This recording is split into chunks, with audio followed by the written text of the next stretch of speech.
Assalamualaikum warahmatullahi wabarakatuh. Salam sidik fakta, bos. Bicara fakta, ungkap realita. Hari ini adalah hari yang spesial buat saya. Wah, dredeg aku nunggoni wong penting, lama banget, dan suatu kehormatan beliau menemani saya. Ngomong-ngomong soal tamu saya mau bicara sedikit nih. Siapa yang mungkin pernah dengar ada orang yang jualan bebek goreng, tapi cabangnya itu udah hampir 200 cabang. Wah. Ayo, sawajal. Terus ditambah lagi buka bakso loh, ya Jal. Ini cluenya gampang banget nih. Terus ditambah lagi dia mau buka wisata di Salatiga, di Suruh, wisata kebun durian. Sopo meneh? Coba tebak ya. Hari ini saya kedatangan tamu yaitu Mas Setyo Budi. Selamat datang, Mas. Selamat sore. Wah, sibuk banget ya Mas, mau ya Mas. Dari mana Mas tadi, Mas? Ya, keliling tadi lihat pabrik. Dari pabrik. Jadwalnya itu padat banget, tapi alhamdulillah sidik fakta berkesempatan untuk ngobrol. Ya. Dan sebetulnya secara pribadi saya sendiri punya janji toh Mas, karo jenengan toh Mas. Saya pengen buatin buku autobiografi. Kenapa saya pengen bikin ya? Kok ini orang yang pantas banget, ini mentor saya usaha luar biasa banget. Mas, boleh kita ngobrol-ngobrol ya Mas? Ya. Mas Budi ini kan sosok yang luar biasa, mempunyai usaha yang banyak, berkembang semua. Mas, berapa usaha yang sekarang ditekuni Mas? Ya, bebek ya, penyetan. Bebek. Bakso. Angkringan. Kopi klothok. Wah, kopi klothok ya. Yang lain ini kan kuliner ya. Satunya lagi langsung lebih ke wisata. Wisata ya, kelima ya. Mas sakmono usaha keh. Piye carane sampean? Gimana sih carane jenengan itu mengelola sebanyak itu usaha? Ayo, ini banyak loh, banyak yang tanya. Jadi kemarin-kemarin sudah saya simpulkan, banyak saya catat orang-orang yang pengen tanya, pengen ketemu dengan Mas Budi tapi nggak bisa. Ini salah satunya tanya, sakmono akeh piye carane ngatur, Mas? Oh iya. Kalau dalam pola pikir saya tetap mudahnya ini karena Tuhan, karena Gusti Allah. Kalau Tuhan nggak kasih ya sulit. Oke. Tapi kalau Tuhan kasih sulit jadi mudah. Roto angel gitu cerubeng. Cobarkan ya Mas. Karena begini ya. Semua orang berikhtiar pasti sama lah. Punya cita-cita pasti sama lah. Iya. Iya kan? Semua orang pasti ingin sukses. Yes. Dalam bisnis pasti ingin maju. Kan pasti begitu. Ya. Nah, artinya semua orang itu pasti melakukan hal yang sama. Ya. Tapi siapa yang akan ditunjuk sama Tuhan untuk jadi perantara rezeki banyak orang, perantara manfaat banyak orang? Tentunya itu Tuhan yang akan menentukan. Nah, tetapi lepas dari itu, memang ikhtiarnya manajemen memang harus mengerti. Kalau manajemen nggak ngerti, bagaimana bisa tahu fungsi delegasi ke bawah? Dalam satu bisnis itu kan bisnisnya banyak tuh, ya. Lini-lininya di bawah itu kan banyak sekali. Ya. Nah, delegasi ini yang penting. Kan tidak mungkin saya harus mengerjakan itu semua sendirian. Tidak bisa. Artinya semua itu dikerjakan oleh banyak orang. Nah, delegasi ini yang harus jalan. Kita konsep ya, kita buat sistem, nah dijalankan oleh semuanya. Itu kira-kira Mas. Wes, berarti sebetulnya memang komplek ya Mas. Harus komplek banget ya, mulai dari ketuhanan sampai ke dunia itu manajemen bagaimana iso ngatur itu semua ya. Nah, sebelum aku tanya lebih lanjut tentang manajemen Mas, ini saya pengen mengenal sosok Setyo Budi atau yang sering panggil apa Mas Budi ya. Mas Budi. Mas Budi bebek ya kan. Nah. Saya pengen tahu, Mas, masa kecilnya kan nggak mungkin sekonyong-konyong jadi orang sukses seperti ini. Bisa nggak? Boleh nggak Mas diceritain masa kecil Mas Budi itu lahir di mana? Terus sebagai apa atau orang tua? Mungkin berkenan untuk cerita? Iya, nggak apa-apa. Jadi saya akan cerita di mana sebenarnya sebagian itu karena saya sebelum lahir sampai besar itu kan kecil mungkin banyak yang nggak ingat, cuman kan banyak cerita. Yes. Dari siapa? Dari bapak saya, dari ibu saya kan. Dulu tahun 1980 bapak itu transmigrasi dengan ibu ke Kalimantan. Kemudian 3 tahun setelah itu lahirlah saya. Saya lahir di Kalimantan Tengah, Palangkaraya, Kabupaten Kapuas. Oh, bukan orang Jawa tuh. Saya orang Jawa, Orang Jawa. bapak saya ikut transmigrasi. Transmigrasi. Ke Kalimantan Tengah ya, di Kabupaten Kapuas itu. Kemudian saya lahir di sana. Nah, kemudian kalau nggak salah ini menurut cerita bapak saya itu 1 tahun atau 2 tahun usia saya diajak pulang ke Jawa. Kemudian jeda 3 tahun ya mungkin di Kendal, diajak ke Jawa itu di Kabupaten Kendal. Karena bapak ibu saya, mbah-mbah saya semua dari Kendal semua, asli orang Kendal. Saya ingat usia saya waktu itu, waktu mau saya SD, karena kebetulan saya masuk SD terlalu cepat, usia 5 tahun ya. 5 tahun itu, usia 5 tahun saya diajak transmigrasi ke Sumatera Selatan. Ke Kabupaten Muara Enim. Luar Jawa mana? Ya, ke Sumatera tapi. Sumatera. Lebih dekat ya. Lebih dekat lah. Ke Muara Enim. Saya masih ingat betul waktu itu naik kereta, karena satu rombongan transmigrasi itu ya, naik bis, satu rombongan itu sampai ke lokasi di Sumatera Selatan itu, di tengah perkebunan kelapa sawit. Nah, di situ saya dibesarkan karena bapak saya ikut transmigrasi. Bapak saya petani, ibu saya petani. Di Kalimantan juga dulu sama. Bapak saya transmigrasi, petani sama. Bedanya kalau di Kalimantan itu dulu kalau nggak salah, menurut cerita bapak saya itu pertaniannya kayak padi, ya persawahan lah kayak gitulah. Kalau yang di Sumatera Selatan itu lebih ke tanaman keras, mayoritas sawit, kelapa sawit. Nah, saya dibesarkan di sana. Saya SD tamatan di sana, 6 tahun kan berarti. SMP 3 tahun saya juga di sana. SMA 3 tahun juga di sana. Jadi saya itu yang betul-betul stay di Muara Enim itu ya, Kabupaten Muara Enim, Sumatera Selatan itu 12 tahun. 12 tahun. Saya dibesarkan ke sana. Nah, tahun 2001 saya lulus SMA, Mas. Lulus SMA baru saya sekolah ke Semarang. Kuliah ke Semarang. Kuliahnya di Semarang. Kuliahnya di Semarang. Nah, kemudian berjalannya waktu gitu ya. Saya punya istri orang Semarang. Akhirnya tidak kembali ke Sumatera. Nah, mulailah bekerja di Semarang, ya di Jawa lah ya. Semarang, Jakarta dan sekitarnya lah pokoknya. Kemudian mulai berbisnis itu di Semarang. Sampai sekarang ini. Walaupun banyak perjalanannya nanti lah. Itu kira-kira. Dulu di Jawa pertama kali kerja apa, Mas? Kan masih kuliah. Kuliah. Terus kemudian jadi cerita gini, saya kuliah itu kan nggak lulus. Rak lulus. Kuliah di mana itu kalau boleh tahu? Saya kuliah di Akademi Maritim ya di Semarang. Jurusan pelayaran. Sampai semester? Kalau nggak salah saya waktu itu ya karena sudah 23 tahun ya. Kalau nggak semester 2 apa 3, semester 3 mungkin 3. Orang lanjut ke? Nggak melanjutkan. Ya karena ya banyak hal ya karena kayaknya salah tidak passion saya untuk jadi pelayar.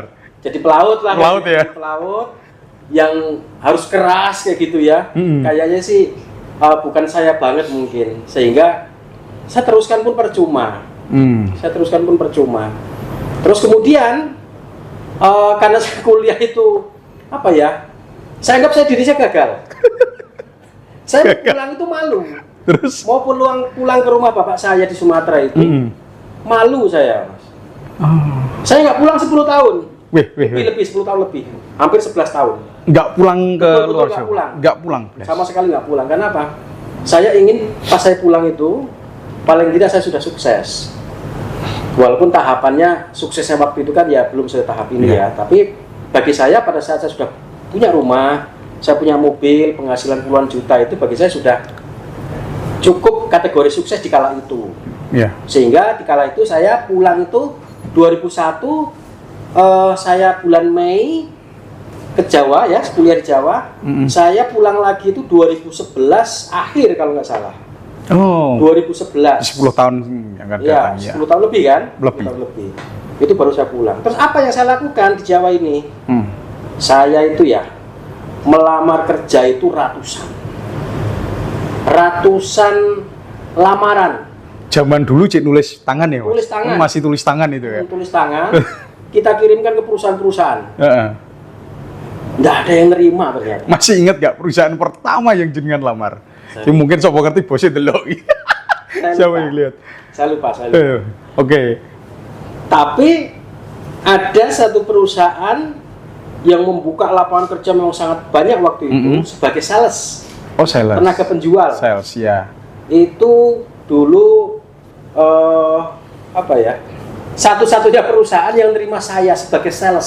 Satu-satunya. Satu-satunya. Karena ratusan tadi Dari nolak. ratusan lamaran yang saya buat, hanya satu yang menerima saya sebagai sales. Sales itu. Yeah. Nah, di situ saya mulai belajar selama 5 tahun kerja. Ceritanya. Itu pun sudah perjalanan dulu karena ngelamar kerja sana sini nggak terima. Kemudian mau bisnis ya, belum punya pengalaman, belum punya modal. Tapi tetap saya lakukan. Misal dulu gini ya, waktu saya sebelum kerja itu ya, saya ada ya kalau di kampung itu ada rokok-rokok yang kayaknya non cukai mungkin karena murah-murah itu ya. Itu saya beli dari beberapa apa namanya ya, Distributor. distributor lah ya, Gitu ya. distributor. Kemudian saya jual, saya titipkan ke warung-warung di kampung-kampung itu. Ternyata kan rame. Itu wes sudah mulai usaha. Itu Mau masih mencoba. sebelum waktu masih bareng-bareng lamar kerja. Bareng-bareng tadi loh. ngelarja tadi. Ngelamar kerja Rai Tompo, akhirnya Ngedol kuwi. apapun yang ini kayak helm Ya, saya jual. dulu. Yang mana pokoknya jadi duit terus Dijual saya semua ya? dijual. Ya. Beli apa, jualan apa. Jadi yang penting waktu itu bicaranya dapat duit. Tapi artinya dagang kok. Ya. Saya lebih ke dagang, lebih ke penjualan. Mm-mm. Itu awal-awal dulu pertama saya masuk bicara cari duit, Cari duit. uang. Itu dagang. Ya. Jualan. Itu di awal seperti itu. Terus habis mengenal belajar di sales itu ketemu Mbak Ika dong, ketemu sama istri itu pas kapan, Mas? Itu ketemunya ya pas masa-masa itu. Masa-masa rekoso nih golek itu. Dia cari kerjaan, Cari kerja. lamaran banyak nggak diterima. Itu saya sudah kenal sama istri. Oh, udah kenal. Pacar, kan? Pacar ya, pacar. Kenal. Saya masih karena belum diterima kerja di mana-mana ya freelance tadi. Terus pokoknya apapun saya yang bisa dijual itu kan. Sepenting saya nggak maling lah.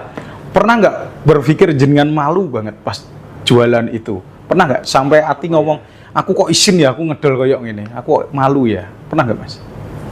Sebentar. Nggak ngerti enggak ya? Ora iya. Emang Jadi kalau kelihatannya emang wis mental ya, basic ya, wis dilatih rekoso. Jadi memang harus mau nggak mau apapun yang dijual, apapun yang bisa Iya. dijual untuk Jadi gini, menghasilkan. Mas, saya juga heran ya. Saya kerja, jualan itu,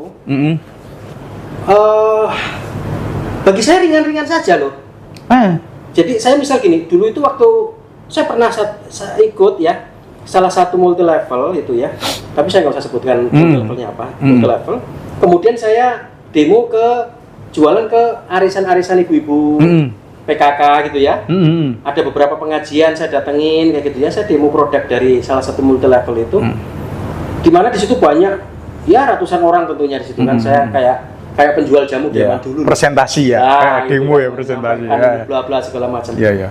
Saya juga heran, waktu itu usia saya juga masih sekitar 18-an, 19-an mungkin ya. 18. Tapi ya saya santai saja. Nggak ada beban, kalau untuk urusan jualan itu kayak nggak ada beban loh, santai aja. Aku mengalir aja pokoknya kemana-mana harus jualan pokoknya. Jadi nggak ada beban yang kira-kira kok jualnya aku ini ya, apa, aduh males-males apa, nggak ada. Dari dulu memang seneng jualan itu. Emang hobinya jualan itu Iya, ya, iya. passionnya. Loh, tapi kan 10 tahun Mas, jadi kan 10 tahun bilang bahwa Mas Budi nggak pulang ke orang tua, iya kan? Betul. Ada rasa rindu nggak? Saya yakin pasti rindu dong. Tapi bagaimana cara ngatasinya? Ini sosok Mas Budi ki piye cara ngatasinya? Kan gini, dulu itu kan awal-awal saya ke Jawa itu kan handphone juga belum semarak sekarang ya. Ya, Masih mahal ya, Budi itu ya, mahal, iya. yang itu. Terus kita main surat. Oh surat Mas? Surat, tulis tangan surat. Surat, kirim terus? ke Sumatera. Heeh. Nanti ibu saya tulis surat kirim ke Jawa kayak gitu. Jadi main surat-suratan. Kemudian mulai di 2000 berapa itu mulai handphone mulai agak Naik. banyak ya. Mm-mm. Ya udah, di Sumatera ada handphone, di sini ada handphone, akhirnya ya telepon-teleponan. Oke. Tapi ya nggak pulang, tapi telepon-teleponan. Di usia segitu Mas, 18 tahun, 19 tahun, berapa nominal penghasilan yang paling besar yang pernah didapatkan sama Mas Budi saat itu? Senggawe Mas Budi ini bangga nih. Gini, penghasilan di usia itu ya, ya nggak pernah sama sekali besar. Iya. Dapat entek toh. Berapa? Aduh. Kan untuk kehidupan toh pastinya. Nah, tapi hasil jualan itu kan pasti ada nominalnya. Mungkin sekitar 2 juta, 1 juta. Oh enggak mas. Enggak sampai. Saya nggak pernah akumulasi ya dalam satu bulan. Sekarang kita dapat ya pokoknya untuk buat makan, buat itu. Ya ratusan ribu. Ratusan ribu, Mas. Ratusan ribu aja. Terus kalau dalam satu bulan diakumulasi, saya kok nggak sampai bicara jutaan ya waktu itu ya. Udah ya. Nggak nyampe. Pokoknya ratusan ribu itu sudah bisa untuk waktu itu masih single. Okay. Apa ya? Nggak pernah gagas itu ya. Belum sampai ada kemampuan untuk mengumpulkan ngitung pun nggak ada kemampuan itu. Cuman cita-citanya biar caranya aku kaya soben. Gimana caranya saya sukses soben. Gitu. Tapi ada feeling nggak Mas? Saat itu umur 18 punya feeling atau punya firasat bahwa kelihatannya aku mau kaya raya nih besok. Atau hanya sebatas motivasi diri pengen kaya seperti itu Mas? Bukan feeling ya. Apa, ya motivasi tadi. Motivasi ya. Atau lebih ke harapan, cita-cita. Ya. Jadi di usia 18 tahun itu memang saya belum apa-apa waktu itu. Saya sampai nulis kan, saya tulis cita-cita saya atau harapan saya itu dalam sebuah kertas. Kemudian saya tempel di belakang pintu kamar saya. Waktu itu saya kamarnya numpang di bulik saya di Kendal sana. Terus saya tulis usia 25, berarti kan waktu itu nulis usia 18 tahun. Waktu nulis saya cita-cita usia 25 berarti kan 7 tahun. Iya. Waktu itu masih bujang, ya masih di kondisi yang tadi saya cerita loh. Iya. Buat lamaran kerja, ngelamar kemana nggak terima, gitu kan. Kerjaan pun apa yang bisa dijual lah kayak gitulah, freelance kayak gitu. Nah di situ saya nulis cita-cita. Saya tulis usia 25 tahun saya sudah menikah, sudah punya anak, sudah beli rumah, sudah beli mobil, penghasilan puluhan juta. Dulu waktu saya sudah naik haji. Nah, cuman karena saya takut naik pesawat di usia 25 itu ya tetap nggak naik haji karena saya takut naik pesawat. Lu sampai sekarang masih takut? Mendingan. Udah mendingan. Tapi ono rasanya ya takut ya. Pikiran terus kalau mau naik pesawat. Umur 18 tahun sudah punya plan sampai segitu. Saya rasa kok aneh ya, enggak? Aneh yo. Sebab bayangkan tadi saya bilang penghasilan saya sampai saya mau akumulasi, mau total sebulan dapat berapa pun saya nggak paham sampai sekarang waktu itu. Yang penting saya jualan ada penghasilan buat 100, buat 200. Itu kan nggak setiap hari tuh Mas. Betul. Jadi kalau diakumulasi mungkin nggak nyampe 1 juta. Tapi ya waktu itu ya 2000 berapa berarti itu? Waktu saya nulis 2002 atau 2003 itu. Antara itulah. Nah itu ternyata ya cukup saja gitu loh. Ya delalah dicukupke ya. Rezeki delalah cukup ya. Dicukupkan ya. Oh berarti harus belajar manajemen itu mulai dari itu ya. Uang segini ya. Nah, walaupun uang kecil, uang sedikit dan saya belum bisa apa-apa sebenarnya waktu itu. Hanya harapan aja yang besar. Jadi uang sedikit ini yang penting termanfaatkan oleh saya ya makan apa segala macam bisa tercukupi ya. Seperti itu sampai tahun berapa Mas jualan kayak gitu? Saya berarti kan setelah itu kan masuk kerja itu yang lamaran diterima itu 2005 itu. Awal 2005 saya diterima kerja, ya udah saya kerja. Kerja berapa tahun? 5 tahun. Oh 5 tahun dulu, 5 tahun. Terus? Nah kalau ini saya bisa cerita. Gaji pertama saya yang sampai saat ini kalau tidak salah masih disimpan sama istri saya. Saya digaji pertama oleh perusahaan yang saya kerja itu 600.000. Itu 2005. Itu lumayan ya, tapi ya dikit lah hitungannya. UMR toh? Ya UMR dulu ya, zaman dulu ya, zaman bapakku di berarti ya. 600.000. Betul. Nah terus? Saya digaji 600.000 karena UMR 600.000 di 2005 itu. Ya udah saya terima itu sampai sekarang disimpan slipnya disimpan sampai masih ada. Masih kalau nggak salah itu masih ada. Itu kenang-kenangan ya. Sama istri saya. Tak tebak-tebak ya. Saya berkali lipat berapa nol ya? 600 saya mungkin 5 Mas. Jadi sekarang berapa nggak tahu saya. Nanti semoga dibongkar ya. Jadi waktu itu gini, saya sudah sudah pacaran ya, sudah punya ini. Ya. Jadi saya gaji pertama itu saya kasih sama pacar saya sekarang istri saya itu, ini gajinya, ini slipnya 600.000 itu. Yes. Jadi saya kan nikah 2006. Ya, 2006. Nikahnya 2006 awal, 2006 awal. Saya diterima kerja 2005 awal. Setahun setelah itu menikah. Kok berani, Mas? Karena gimana ya? Saya waktu pacaran dia masih kuliah, saya tungguin. Ya. Dulu janjinya setelah wisuda 2005 Oktober itu setelah itu nyusun untuk pernikahan. Kebetulan kerja pun walaupun belum pendapatan besar ya, di 2006 itu ya sudah bisa lah untuk hidup rumah tangga, sudah bisa. Sudah bisa ya itu ya. Nah, karena kita juga takut juga ya, kalau kita pacaran terlalu lama banyak fitnah, takut juga kita jadi malah masalah ya. Akhirnya biarpun di usia muda nggak apa-apa, kita menikah. Nanti rezeki insya Allah Gusti Allah yang ngatur. Nah, pernah nggak banyak omongan kalau Mas kalau nikah muda itu nanti urepe rekoso, belum tentu penghasilannya mapan dan lain-lain. Apa yang membuat Mas Budi itu berani untuk mengambil keputusan, oke, saya menikah atau bla bla bla gitu? Keyakinan ke Tuhan. Nah, sekarang begini Mas, ini saya cerita sekalian. Ya. Saya masih muda, istri saya masih muda. Ya, sama-sama belum begitu banyak pengalaman. Saya anak pertama, istri saya anak pertama. Ini yang jadi pembahasan kalau orang Jawa. Ya. Kalau orang Jawa melihat anak pertama, ketemu anak pertama nikah, podo atose, podo kakune, berat katanya. Benar. Saya jawab, ada beberapa yang ngomong seperti itu, langsung saya jawab langsung sama orangnya. Gimana Mas? Kalau saya mampu, istri saya mampu, ini nggak ada yang berat nih. Yang tadinya berat, ini nanti jadi luar biasa malah. Saya ingin buktikan itu waktu itu. Jadi saya bilang, udah nggak usah pikiran orang bilang ngomong apa. Tetap aja nikah kita nggak apa-apa. Terus cuek ya? Cuek. Hampir saya juga pada saat sudah menikah, berjalan itu kan, ya proses nanti kita cerita ya. Proses itu kan jatuh bangun. Sampai saya pikir, bener ya omongan orang dulu itu anak pertama. Sempat berpikir itu Mas? Berpikir. Bayangnya yang diomongin orang lain kayak gitu sempat berpikir? Sempat berpikir. Terus? Wah ini jangan-jangan bener omongan orang ya. Enggak. Saya masih tetap sama istri saya. Enggak. Kebetulan istri saya juga mentalnya juga kuat. Ya. Jadi pas lihat kita jatuh segala macam support Mas. Oke, ini berarti nikah udah berapa tahun Mas? Dari Januari 2016, 18 tahun. 18, 19 tahun ya? Besok 19 tahun ya? 19 tahun besok berarti. Nah, dalam berumah tangga sebelum masuk ke dalam usaha bebek, hal apa aja saat kehidupan jenengan jatuh sama istri Mas? Bisa cerita nggak? Yang pertama itu walaupun kecil, tapi nandes ya Mas. Apa Mas? Itu dulu waktu saya ambil keputusan untuk keluar kerja, saya ingin membangun usaha sendiri gitu ya. Istri saya juga saya suruh keluar kerja, kan sama-sama kerja ya. 2010 itu sama-sama kerja, saya kerja, istri saya kerja. Saya keluar, istri saya suruh keluar. Podo nganggure kabeh. Kemudian saya mulai usaha empon-empon rempah-rempah, bahan setengah jadi jamu. Bahan setengah jadi.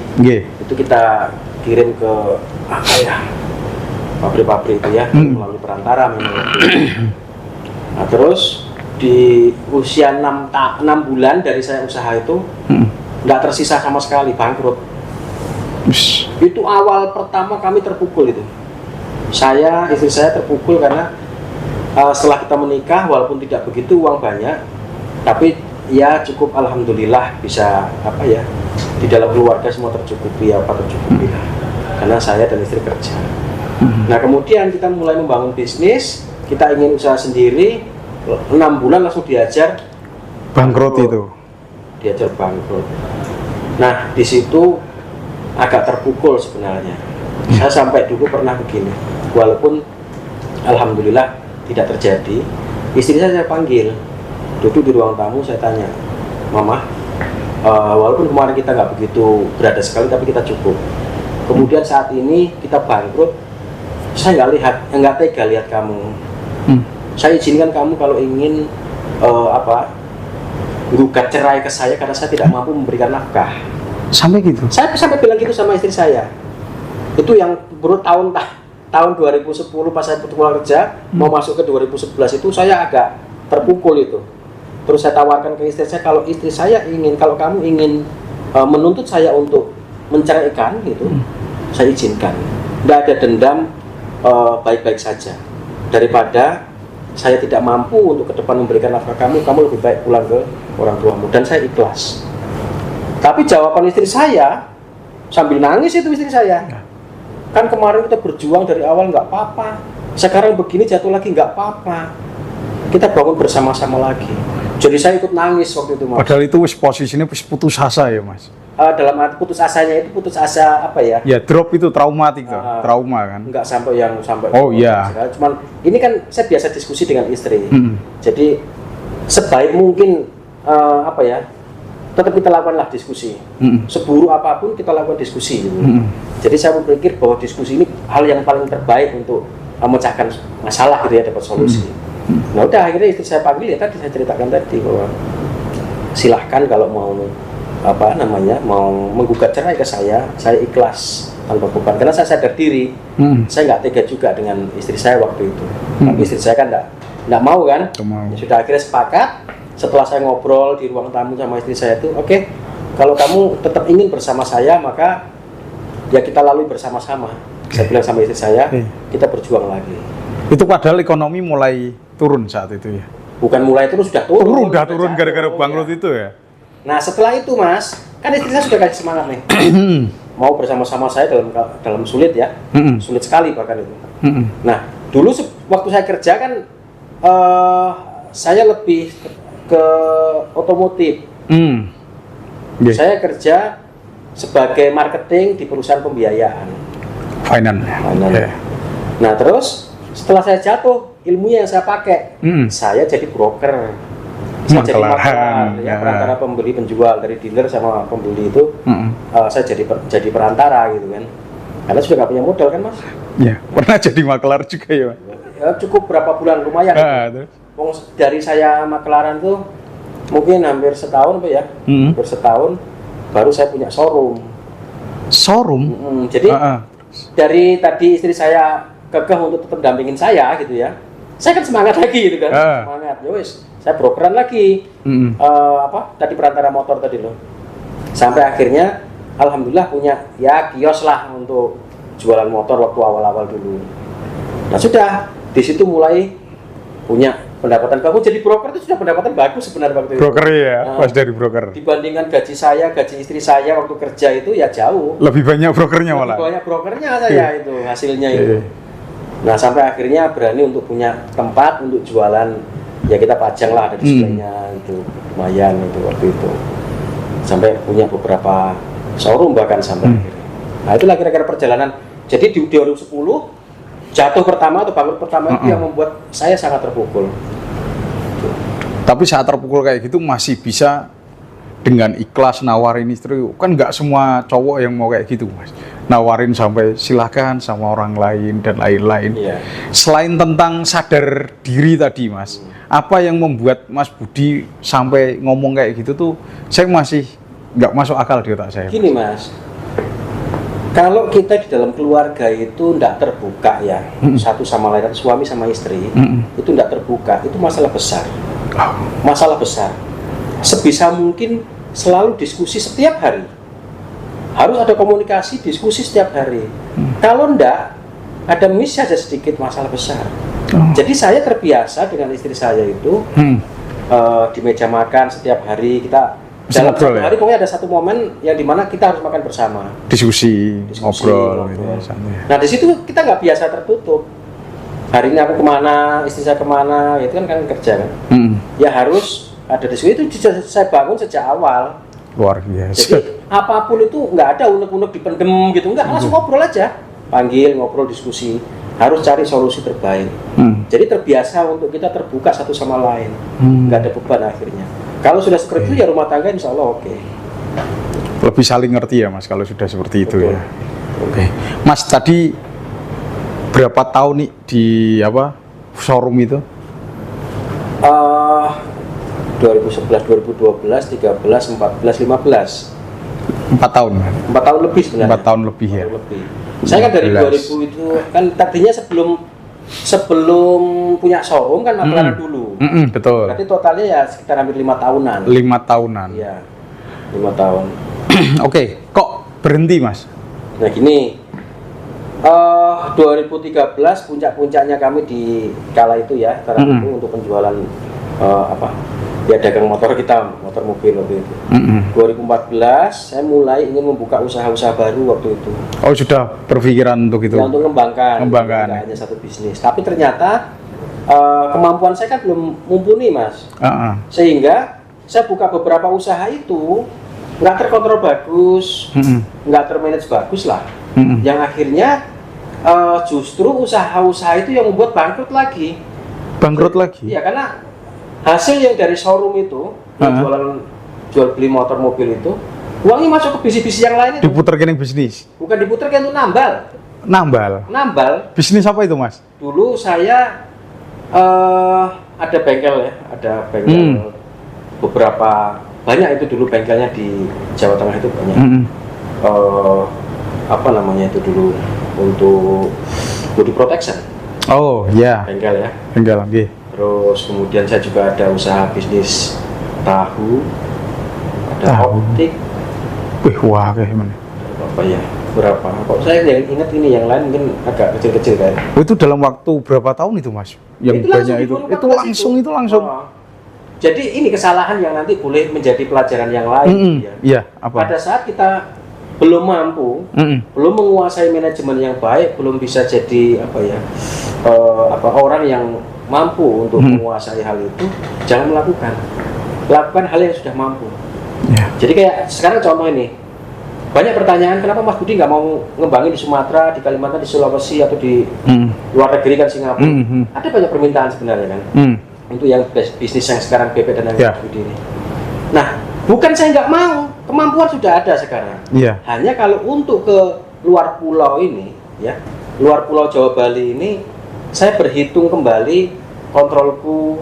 Intinya kemampuan di internal kami itu, walaupun sudah mampu di Jawa Bali, tapi saya masih menganggap ini belum mampu untuk di luar Jawa Bali. Nanti takutnya seperti usaha yang dulu-dulu. Betul.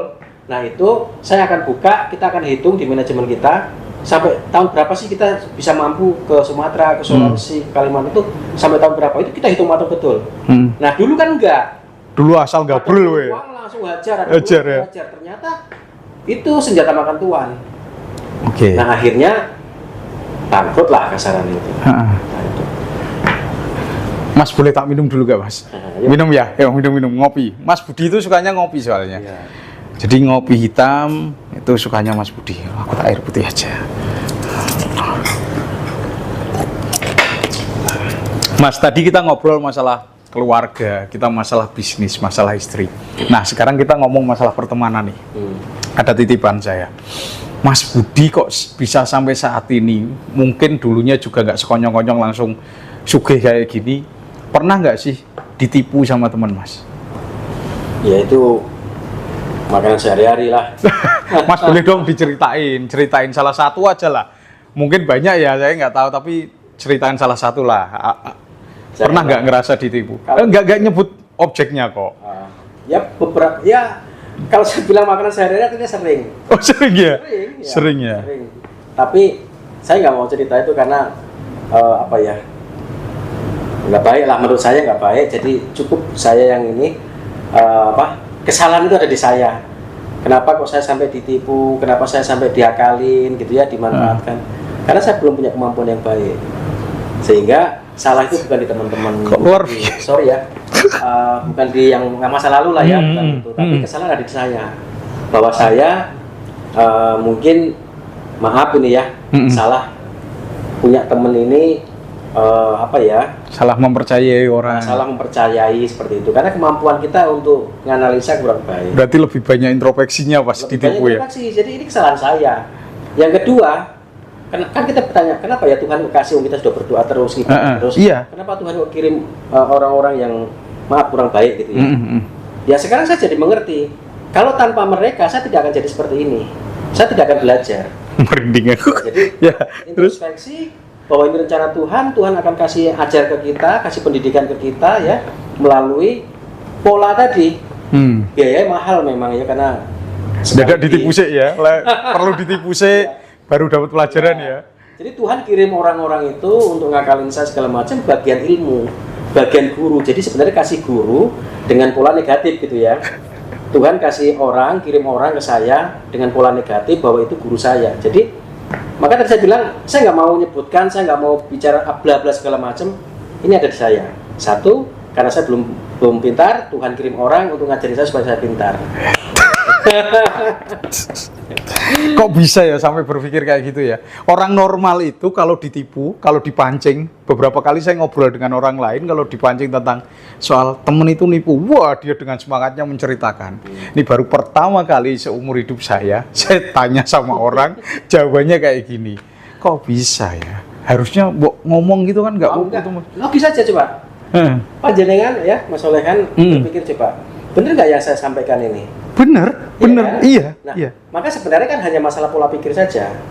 Kalau kita berpikir positif, apa sih dibalik hikmah dari ini? Oh, ternyata Tuhan sedang ajarin saya supaya saya mengerti. Oh, supaya saya lebih punya jam terbang bagus. Oh, supaya saya tingkat pengetahuannya, keilmuannya lebih bagus. Kan begitu. Ini makanya tak anrani mentor tuh kayak gini nih, mentor. Wah, udah aja ngomong aku caca.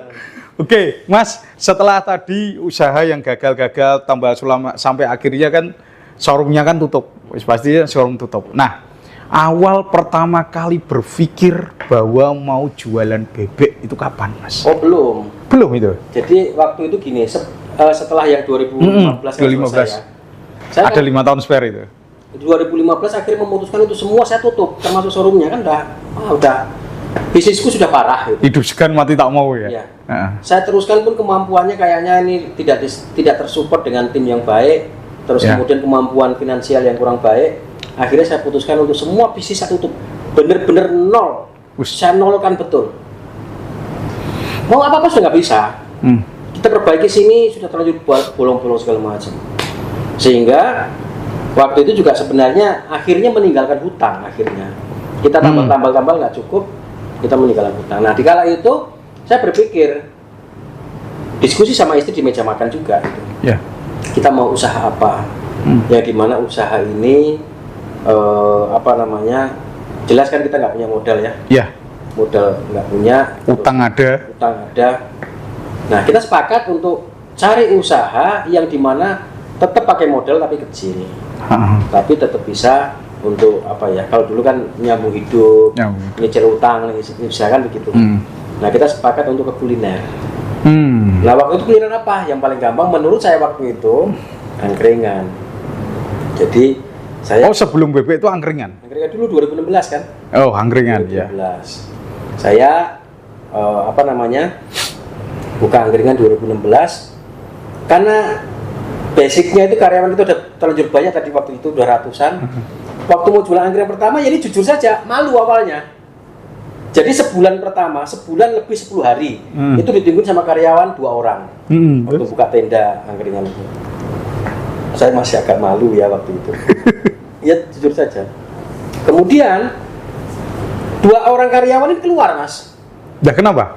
Ya mungkin warungnya kurang rame, pendapatannya hanya gaji pokok, ya kan? Jadi dia mungkin bosen gitu nungguin warung yang nggak begitu rame. Nah, saya sudah terlanjur buka, cari karyawan juga sulit. Karena orang juga nggak percaya mau kerja sama saya itu dibayar kurang, padahal semua ya tetap digaji kan. Nah, cuman kepercayaan kan belum ada. Yeah. Mau nggak mau, sudah terlanjur buka, saya juga nggak punya usaha lagi. Tak tungguin sendiri. Joko Dewi, saya layani, buat es teh, buat apa itu saya layani sendiri, semuanya sendiri pokoknya. Terus kok beda gitu ya? Dalam minggu pertama itu sudah mulai ada omset bagus. Udah ada omset bagus. Sebulan kok bagus banget. Wah, ini peluangnya bagus gitu kan. Ternyata rame angkringannya, Mas. Gara-gara dijaga sendiri malahan. Jaga sendiri. Saya jaga sendiri cukup lumayan kok, itu ada berapa tahun, 2 tahun lebih. Rame warungnya. Nah, 2019 saya kan ikut pemilu. Ya, yang kota itu ya. Kota. Tapi kampanyenya dari 2018. Yes. Mulailah tak tinggal itu warung sama karyawan, ada 12 karyawan waktu itu. Untuk satu outlet itu 12 karyawan. Saya tinggal, saya lebih banyak ke kampanye lah, ke masyarakat kayak gitu. Ternyata oleng. Angkringannya oleng. Keter ya. Keter. Delala 2019 saya juga gagal nyalek, Mas. Gagal saat itu Gagal gagal waktu 19. Angkringan oleng, Nyaleke gagal. tapi gagal. Kan parah itu waktu. Utangnya cik ono. Wah, utangnya 1,6 itu, saya ingat itu. Buset. 1,6 M. 1,6 M. Ya. Ya, jadi ya hutang biaya pemilu. Lu? Kemudian ada sisa hutang bisnis kemarin yang belum terselesaikan. 1,6. Totalnya 1,6 M. Gitu. Nah, bingung lagi kan Mas? Di meja makan kita diskusi sama istri. Apa mana ya kembali lagi. Ketemunya diskusi itu tetap kuliner Pak, kata istri saya, tetap kuliner. Arahnya kuliner terus. Nggak punya modal juga kan? Ya. Kalau kita buka pertama BP itu kan di ya PKL-an ya gitu ya, ukuran 5x7 kan. Jadi cuci piring di situ, masak nasi di situ, buat nyambel di situ, ngelayanin di situ, ya kan pajangan semua di situ. Nah, ukuran 5x7 itu sudah bisa untuk semuanya waktu itu. Berarti kan pedagang kaki lima sih Mas. Ya PKL. Itu kita mengawalinya seperti itu. Nah delalah, wame lagi Guselah paring sama sekarang itu ceritanya. Oh alah Mas, 1,6 itu jenengan bisa bayangin bakal kebayar gak sih utangnya? Yakin. Jadi hutang itu ya tetap hutang ya. Utang itu. Saya bilang sama orang-orang yang ngasih hutang ke saya waktu itu, ya tolong saya dikasih percayaan untuk mengembalikan. Kapan Mas? Nanti pada saat Gusti Allah memberikan rezeki ke saya. Loh, ini ngomong karo wong bank kayak gitu? Kebetulan nggak ada yang di bank. Oh nggak ada di bank, itu ngomong sama yang jenengan pinjami itu kayak gitu? Ya. Kapan Mas mau baliknya kapan? Ya nanti pas Gusti Allah memberikan rezeki ke saya, tak bayar ke pasti gitu. Lah yang kapan kan kita nggak ngerti. Gue urusannya Gusti Allah. Saya bilang begitu memang. Itu ya? Kamu jangan maksa saya untuk tanya kapan, saya nggak tahu. Kalau Gusti Allah sudah memberikan, mau besok, mau lusa, mau tahun depan atau bulan depan, saya pasti langsung bayarkan. Ya. Nah jawaban ini kan jawaban konyol sebenarnya. Ya, one prestasi was itu nanti. Ya dianggapnya seperti Ya, itu. one prestasi. Tapi sekarang logikanya bener nggak? Kalau kita belum dikasih rezeki mau pakai Iya, apa? si biak-biak emang nggak bisa toh. Iya kan? Iya. Jadi saya nunggu rezeki Gusti Allah, kan saya ikhtiar nih, saya Ya. jualan, saya segala macam, kan ini pakai bentuk ikhtiar. Mm-mm. Kalau Gusti Allah nggak memberikan, ya sama aja susah. Ya. Karena Gusti Allah memberikan, baru saya bisa nyicil, bisa bla bla segala macam. Ya. Jadi jawaban saya itu sebenarnya benar tapi dianggap konyol. Jawaban saya benar sebenarnya. Padahal ngomong kan soal kemampuan kan, iya soal kemampuan. Tapi orang jawabnya, ini kayaknya lu stres Mas Budi, stres. Kalau enggak. Tapi ngamuk gak sih Mas? Marah gak orangnya? Iya, mau marah mungkin nggak berani ya. Mau marah mungkin nggak berani ya, itu. Oke, jadi ya itu perjalanan lama. Nah, tapi saya tetap berpikir positif. Artinya gini, dalam kondisi sulit itu pun saya berpikir selalu bahwa hidup ini digerakkan oleh Tuhan kan. Yes. Apapun itu digerakkan oleh Tuhan. Saya tetap meyakini itu. Untungnya itu nggak lepas. Kalau itu lepas ya repot semua kan. Jadi saya tetap meyakini, terserah Tuhan mau arahkan saya kemana. Mau hidupku seperti apa itu urusan Tuhan, urusan Gusti Allah. Wis los pasrah ya. Pasrah. Nah di situ titik balik. Jadi orang nggak akan menyangka dalam waktu itu ya sampai sekarang kan 5 tahun sekian ya. 5 tahun. Orang nggak menyangka kehidupan berbalik arah. Yang dimana tadinya saya banyak dihina, banyak maaf ya diremehkan segala macam lah itu. Semua berbalik. Karena apa? Apa yang saya sebutkan tadi, pada saat Tuhan memberikan itu semua berubah lagi ininya, ya kan? Terbukti. Saya bilang pada saat Tuhan memberikan nggak ada yang bisa ngadangin, kan? Betul. Ini terjadi. Kun fayakun. Nah, pembuktian ini akhirnya itu yang merubah cara pandang orang ke saya sekarang ini. Saya membuktikan itu soalnya. Mas, sosok Setyo Budi terakhir yang paling menyakitkan, jenengan tadi bilang dihina, diremehkan. Apa sih Mas? Apa sih? Kapan dan meremehkannya gimana atau dihinanya gimana? Pernah ingat gak sih? Enggak lah ya, semua datar-datar saja. Diremehkan, dihina itu ya datar-datar saja. Sama lah. Misal ini ada Mas Budi itu pungguk merindukan bulan. Kita ngayang-ngayang gitu ya. Jadi terlalu berharap besar. Oke. Keinginan besar, punya cita-cita besar, tapi tidak seimbang dengan kemampuan sekarang. Dia keduren, ketinggian gitu ya, ketinggian gitu. Pungguk merindukan bulan. Itu beberapa orang mengucapkan ke saya. Oke. Masih ada orangnya sampai sekarang, Mas? Masih ada. Pernah nggak ketemu terus? Pernah. Terus dia ngomong apa, Mas? Ya minta tolong pinjemin duit. Loh itu fakta. Tunggalnya kok kayak ngono, tunggalnya mesti gitu. Ya, tapi ya tetap Padahal dulu ngeremehin ya, Mas. Ngeremehin ya sekarang ya.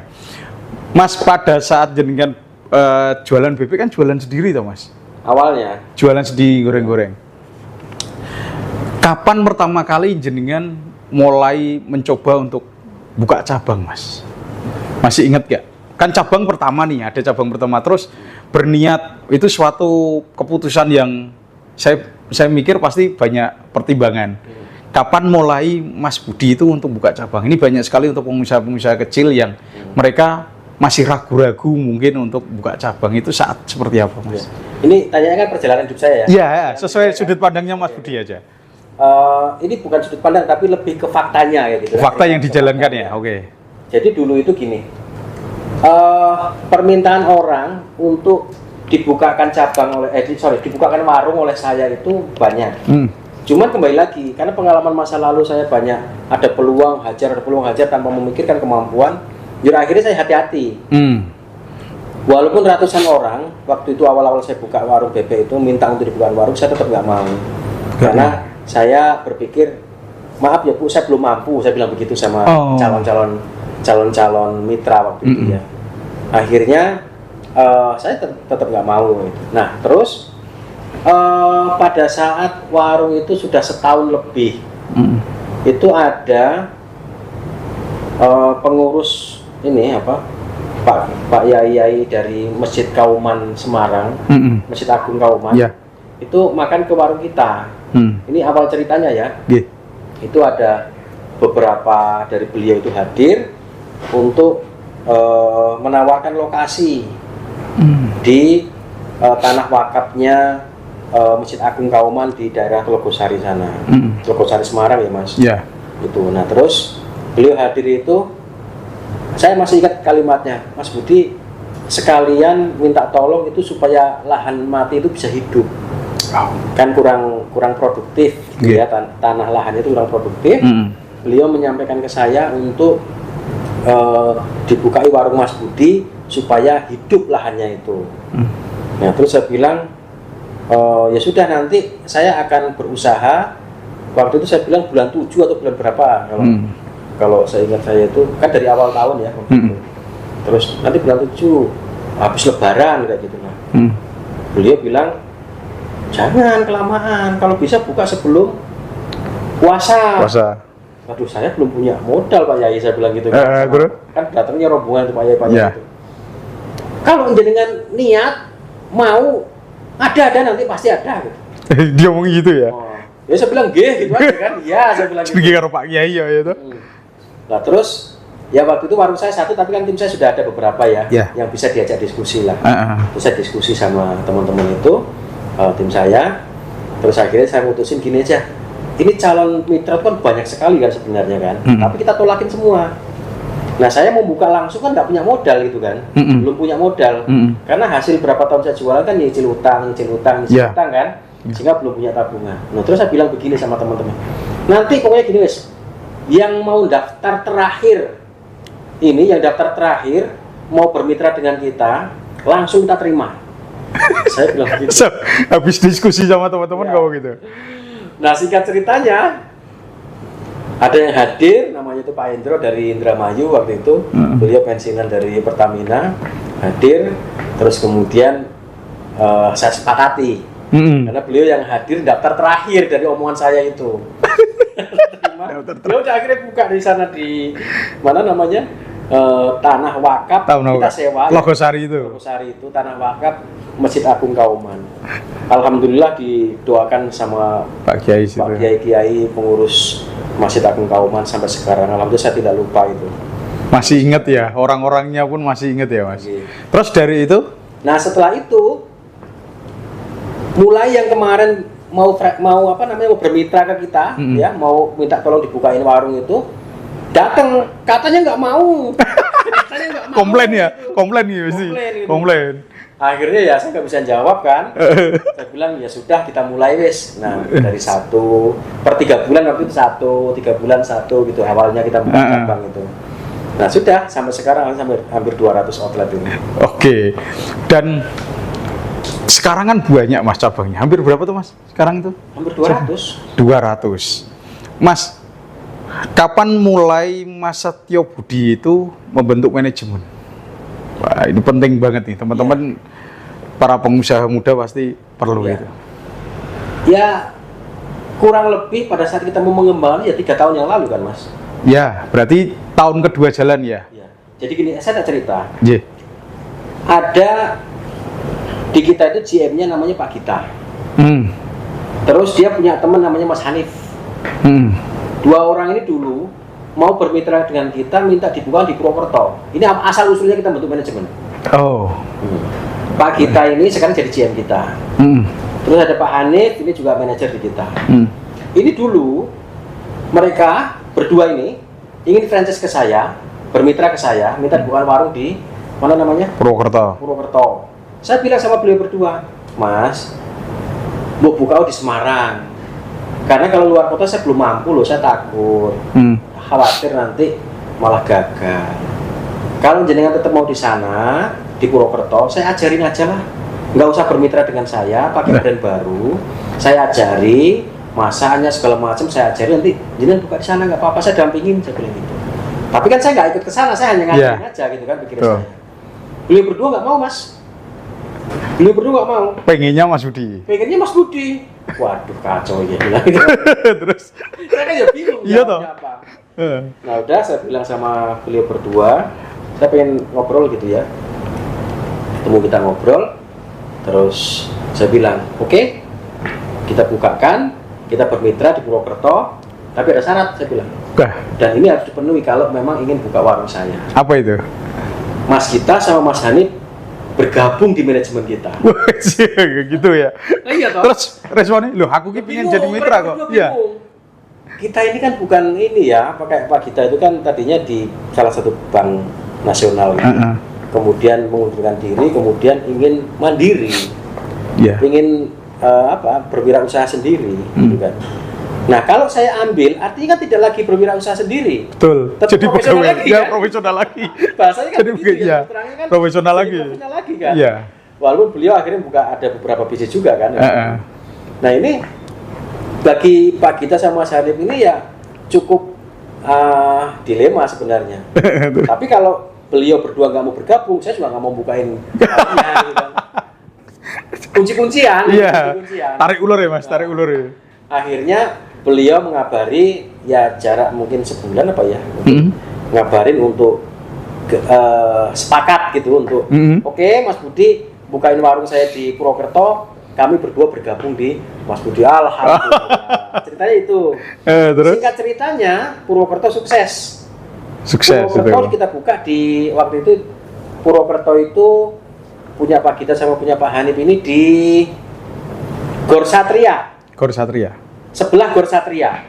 Ya. Purwokerto. Rame Mas. Meludak di sana, antusiasnya luar biasa. Nah saya bilang sama Pak Gita sama Pak Hanif waktu itu, kalau Purwokerto sukses, ini kan jauh ya, Purwokerto sama Semarang kan jauh. Jauh banget. Artinya kita akan bisa buka di luar kota selain Purwokerto kita bisa. Yakin itu langsung. Yakin itu, saya bilang sama mereka berdua, saya bilang, amin katanya gitu kan. Kita ketemu lagi, kan sudah bergabung ini kan. Kita bentuk manajemennya. Nah itu Startnya itu baru berapa orang itu Mas? Ya belum banyak lah.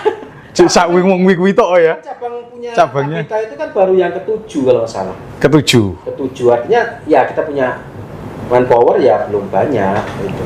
Terus kemudian ya itu tadi awal bagusin sistem, nambah SDM, ya bangun manajemen. Sekarang sampai 2025 sudah hampir 200 cabang. Kalau boleh tahu Mas, pegawainya berapa sekarang?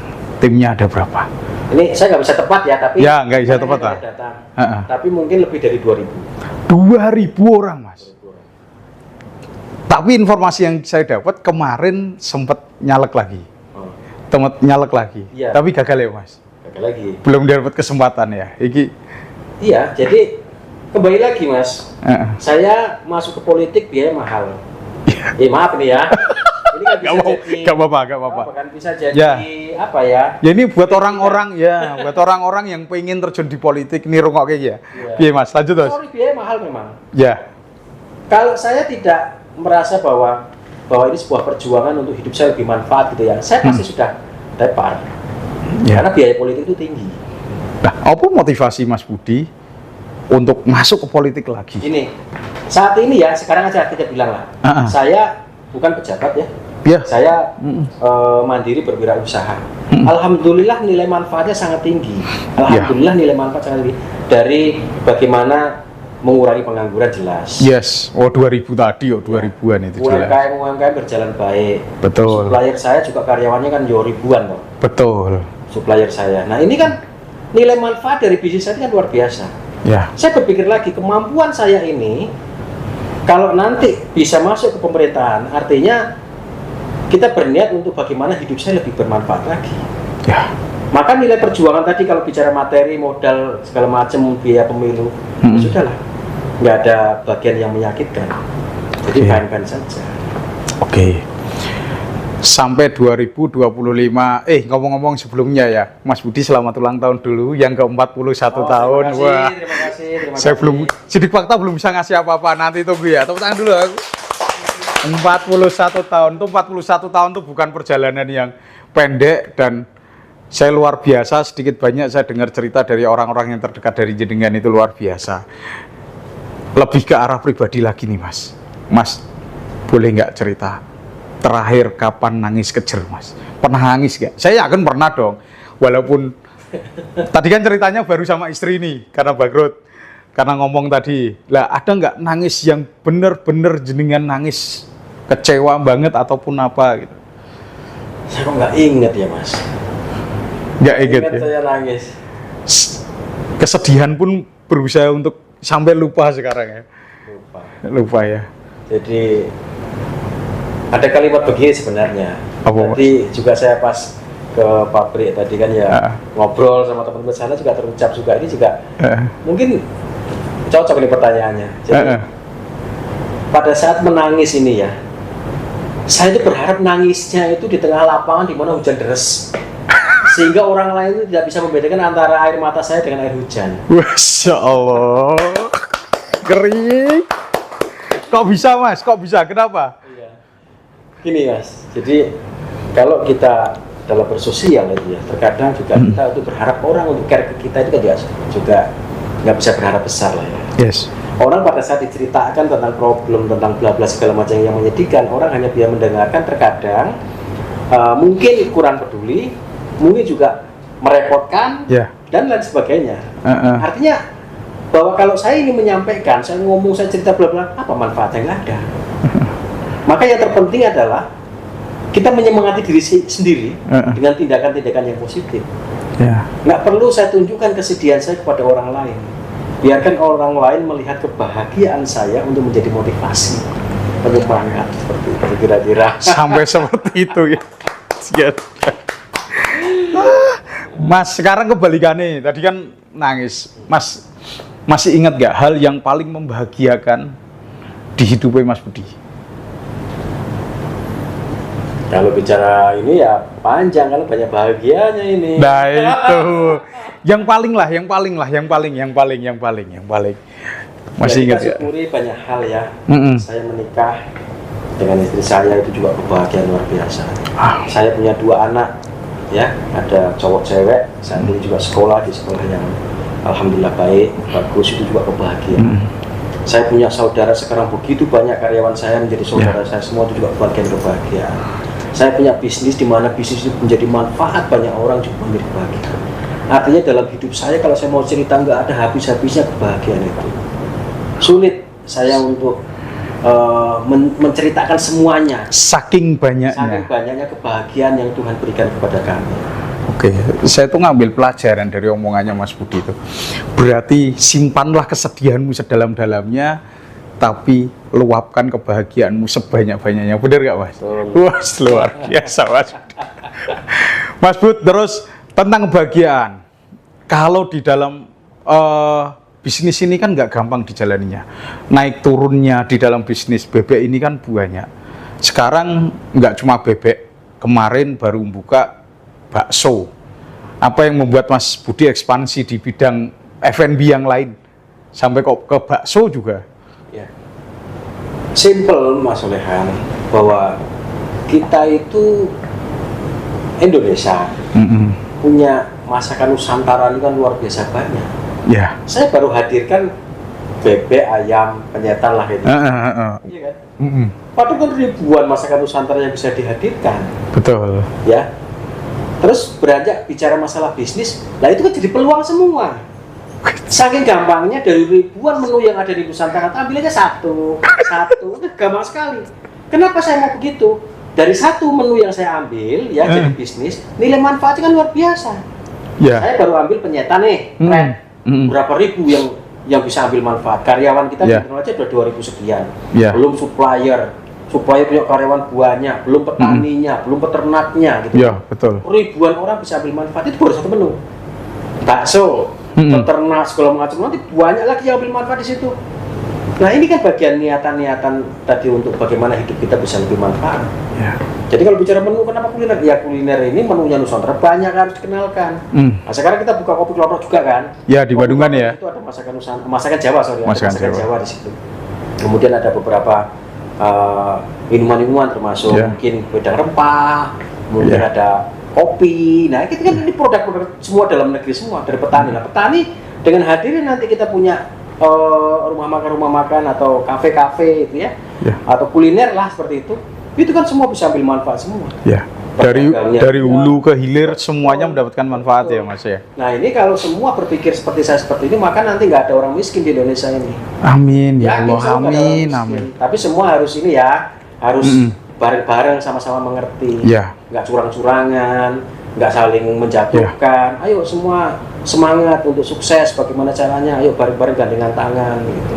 Oke, Mas, di bisnis ini nggak lepas dari persaingan. Yang jualan bebek juga banyak, yang harganya lebih mahal juga banyak, yang lebih murah juga lebih banyak. Ini buat teman-teman pengusaha yang baru ini perlu informasi Mas, bagaimana cara mensikapi seorang Mas Budi tentang persaingan dagang itu Mas? Ya, ini Mas, yang pertama itu jangan menganggap bahwa ini semua kompetitor, semua pesaing, semua ini bisa mematikan kita. Jangan. Ya. Tadi kan rumus saya sudah jelas kan, ayo bersama-sama kita cari rezeki yang halal, bersama-sama kita buat situasi kondusif, bersama-sama cari rezeki lah dia seperti itu. Nah, kalau semua itu dianggap kompetitor, maka selalu akan jaga-jaga terus nih. Ya. Selalu akan khawatir terus nih. Ya. Cemas terus ya. Cemas terus. Gitu. Salah. Oh. Nggak usah berpikir hal-hal yang negatif seperti itu. Berpikirlah di internal kita ini, gitu ya, kalau di usaha saya ya. Ayo berpikirlah di internal kita ini, dandanano, bendahano di dalamnya apa yang kurang supaya konsumen senang. Supaya konsumen itu senang, bukan hanya senang tapi sehat. Bukan hanya sehat tapi nyaman. Nah, itu semua harus dilakukan. Berarti kan pelayanan harus bagus, tempat harus bagus, kualitas makanan harus bagus, harus halal segala macam. Itu kan semua harus ditata dengan rapi. Kalau kita sudah berpikir bahwa ini akan baik di dalam, maka pas kita keluarkan juga baik, maka kan hasilnya baik. Tapi kalau dari awal sudah berpikir negatif, terus kalau kompetitor sana udah padat, ini bla bla segala macam, nggak akan berkembang. Yakin nggak akan berkembang. Maka kalau yang akan mulai usaha, ayo mindsetnya harus bagus dulu, pola pikirnya harus bagus dulu. Jangan lupa urusan ke Tuhan, jangan lupa bahwa ini semua Tuhan yang atur, kita tinggal ikhtiar saja. Jadi kalau dalam bisnis berarti harus fokus ke solusi daripada fokus ke masalah. Nah, iya toh. Mana ya Mas? Ya masalah tetap kita bahas. Oh ya. Kan solusinya harus ada. Ada lah itu. Masalah terus, tapi kan solusi harus terus juga. Betul. Nah Mas, ini yang terakhir Mas, ini yang unik nih, ini unik lagi nih. Ini agak nyelempeng sidik dari F&B, walaupun tetap ada makanannya di dalam. Mas katanya mau buka wisata itu Mas, agrowisata. Itu beneran nggak sih Mas? Di mana Mas? Saya sedang bangun ini di Kabupaten Semarang, kecamatannya Suruh, desanya Reksosari. Reksosari. Ya, ini kita bangun agrowisata. Agrowisata. Ya, di situ ya kaitannya pertanian di situ, buah-buahan apa banyak, tapi juga tidak meninggalkan situ wisatanya juga gitu kan. Jadi dikolaborasikan, nanti ada edukasi juga, Ya. edukasi kaitannya alam lah seperti kan, peternakan iya, terus kemudian perikanan juga ada, Ya. pertanian pasti di situ. Tapi ada hiburannya juga kan, misal waterboom misalnya. Ada ya nanti ya. Isu ya harus ada kayak gitu. Oke, Mas rencana buka kapan itu? Ya mohon doa restunya kalau ini berjalan lancar, mungkin pertengahan tahun 2025 kita akan launchingkan. Insya Allah. Boleh nggak sih? Ini untuk awal belum pada tahu, boleh nggak sih disebutkan namanya, boleh nggak? Atau masih rahasia? Enggak. Oh, enggak. Ini saya ambil dari nama desanya, itu kan Desa Reksosari. Reksosari. Sehingga nanti insya Allah itu ini kan sudah perizinan juga sedang diurus ya. Ya. PT-nya sudah jadi, namanya PT Agrowisata Reksosari. Agrowisata Reksosari. Agrowisata Reksosari. Reksosari. Ya, Reksosari itu nama desa di situ. Ya. Kita akan angkat nama desanya, daerahnya yang kita angkat seperti itu. Daerahnya diangkat ya. Daerahnya kita angkat ya. Itu kemarin kan saya ikut Mas. Saya ikut keliling diantar Mas Budi. Itu loh spesial banget itu. Aku diantar langsung sama Mas Budi, diperlihatkan itu kan luas banget toh Mas. Ini rada rahasia sidik. Udah habis berapa Mas? Ya cukup lumayan. Gak gelem dia wong Cah. Kalau pengen teman-teman tahu ya silakan datang ke sana mungkin ya Mas ya. Luar biasa, katanya juga ada kambing yang kambing apa Mas namanya Mas? Kambing Etawa ya. Etawa, itu harganya bisa 1 mobil ya. Makanya teman-teman besok kalau buka datang aja ke sana. Kita nikmati hawane, kita nikmati. Ada kuliner itu Mas? Ada toh pasti toh. Ada ya. Pasti. Yang paling spesial apa? Ya kalau durian. kita di situ ya jelas produk kita kan ada bebek, ada bakso, ada kopi kroto. Ono semua nanti di situ. Ringan, sama nanti lingkungan ya. UMKM lingkungan. UMKM lingkungan ya. UMKM dari lingkungan situ. Nanti kita hadirkan di sini. Oke. Tenang aja. Kalau di situ kalian lihat biasanya jalannya sempit, disuruh yang tol exit tol Salatiga Ngiri. Kalau di Mas Budi itu ciri khasnya adalah halamannya luas, parkirnya luas. Itu wis pasti. Kalau orang tahu tentang parkiran luas berarti ingatnya adalah Mas Budi Bebek. Bener gak Mas? Oke. Kesimpulan terakhir bahwa sebelum kesimpulan lah, saya ingin minta sama Mas Budi, Mas, ada nggak harapan atau ucapan buat para pengusaha muda ini terakhir, biar mereka tetap semangat dan berproses menjadi orang yang hebat? Ya sedikit saya berpesan bahwa untuk mengawali bisnis gitu ya tadi pasang dulu mindset bahwa ini semua gerakan Tuhan, ini semua kehendak Tuhan, hidup ini diremot sama Tuhan, kayak gitu. Itu harus tahu dulu, ya kan? Berpikir baik segala macam. Kemudian ikhtiarnya juga harus baik, melakukan hal-hal yang baik, mau belajar, melihat, oh kamu ingin apa sih, bisnis apa sih, penguasaannya harus tahu, ilmunya harus tahu, harus mau di situ, tahu manajemennya harus bagaimana, itu semua harus dikuasai dulu. Jadi kalau ingin buka usaha tapi penguasaan produknya itu tidak oke, penguasaan bisnisnya tidak oke, ya wassalam pasti. Ikhtiarnya tetap harus bagus. Nah, terus terkadang kan sering ya pada saat bisnis awal ya pemula itu lebih kena di mental. Misal kurang sedikit itu kayak sudah merasa luar biasa payah kayak gitu ya. Nah, ini jangan sampai terjadi. Jadi tahu mental, karena tadi saya bilang di awal kalau semua sudah tahu bahwa ini gerakan Tuhan, bahwa ini arahan dari Tuhan gitu. Jadi mau diarahin kemana pun santai, mentalnya jadi kuat. Kalau mentalnya sudah kuat kan artinya mau apa-apa sudah enak. Dia kan takut enggak, malu enggak. Tapi hal positif ya, artinya malu enggak, kok malu ini enggak malu enggak apa, ternyata maling kan. Ya ini enggak begitu maksudnya. Hal-hal yang positif. Jadi saya berpesan sekali, ayo awali dengan mindset yang positif. Oke, istimewa, tepuk tangan dong. Teman-teman, kita mendapatkan pelajaran banget, super sekali. Mas Budi, terima kasih waktunya. Ini ilmu yang luar biasa buat teman-teman para entrepreneur awal atau pengusaha awal. Semoga dengan apa yang diomongkan Mas Budi ini menjadi satu landasan mindset Anda untuk memulai bisnis dan mengembangkan bisnis Anda. Terima kasih Mas Budi sekali lagi. Terima kasih waktunya. Siap, terima kasih. Oke, nanti kapan-kapan kita ngobrol. Siap. Sampai ketemu lagi di acara Sidik Fakta, bicara fakta, ungkap realita. Selamat sore.